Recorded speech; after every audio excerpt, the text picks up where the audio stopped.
A reading sprint. You might have seen the term plastered across YouTube or on Twitter, or you've never heard of it and you're curious about the title of this video. Either way, in this video I'm going to unlock the jargon. I'm going to tell you what a reading sprint is, how to do it, and why you should even bother doing a reading sprint in the first place, because this technique has a bunch of benefits. So what is a reading sprint? A reading sprint was first created as an educational tool to help students or educational readers focus. Essentially, a reading sprint is when you read for a certain amount of time, usually between 10 and 20 minutes, stopping for a break and then going again. But while they first started as an educational tool, they're now used by anyone and everyone to, well, read more. You'll find a lot of them on YouTube to read along to. You'll even find live streams, Twitter threads, conversations on forums, and more. So now we know what a reading sprint is, let's go into the details of how to do one. So how do you do a reading sprint? Well, reading sprints can work in two different ways. The first way is to set a specific period of time in which you'll read. Because it's a sprint, it's usually below 30 minutes. So you could do anything from 5 minutes to 10 minutes to 20 minutes and so on, depending on how much time you have in which to read.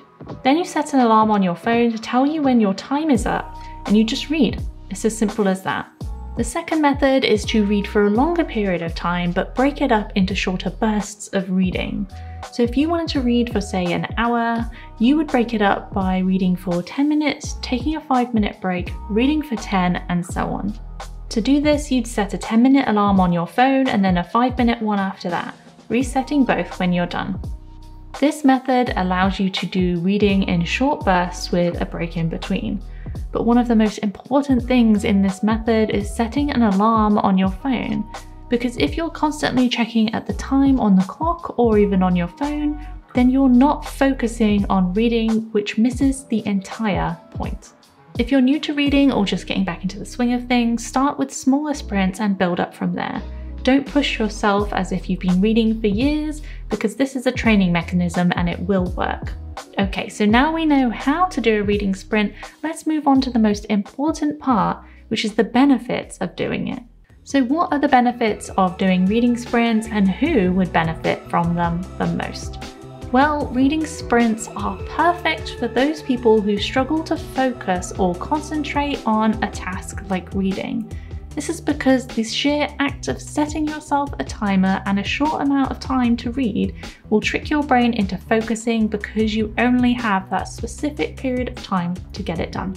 This is why reading sprints also work really well for people who do their best work when they have a deadline. If this is you, then you may well read more if you had a deadline for your reading too.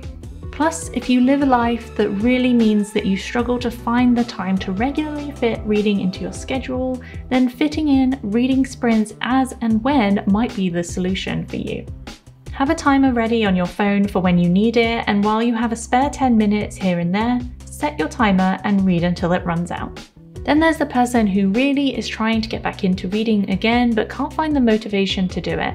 Reading sprints are a really great way to retrain your brain to enjoy focusing on the page.